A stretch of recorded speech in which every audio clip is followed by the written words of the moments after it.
আমি নামাজ পড়তে যাই, তুমি আসো।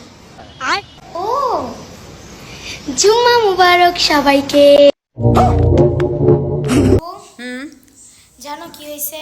হুম আমাকে শুধু দেখলে বলে কি যে কনফার্ম জান্নাতি, কনফার্ম জাহান্নামী, তারপর বলে জুম্মা মুবারক, জুম্মা মুবারক। আমি এখন কি করতে পারি? কিছুই না, ওদের জন্য অনেক অনেক দোয়া। ওরা যেন অনেক ভালো হয়, ওরা যেন মানুষের মতো মানুষ হয়, ওদের বাপ মাকে যেন আল্লাহ অনেক ভালো রাখে।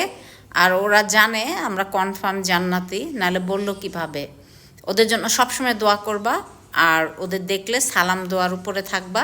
ওদের সাথে কোনো কথা বলবে না, ঠিক আছে? ওদের সাথে কোনো কথা বলতে হয় না, বুঝতে পেরেছো? ওদের সাথে কিসের কথা? ওদের চিনি না জানি না, ওদের সাথে ঝগড়া করতে হয় না, ঠিক আছে? কখনো উল্টাপাল্টা ঝগড়া করার দরকার নেই। ওরা জানে আমরা জান্নাতি, ঠিক আছে? ওই বিশ্বাস ওদের ভিতরে চলে আসছে, যার কারণে মানে ওরা এই কথাটা বলে। আর ওরা কিছু পারে না, তাই আমাদের নিয়ে কথা বলে, প্রবলেম নেই।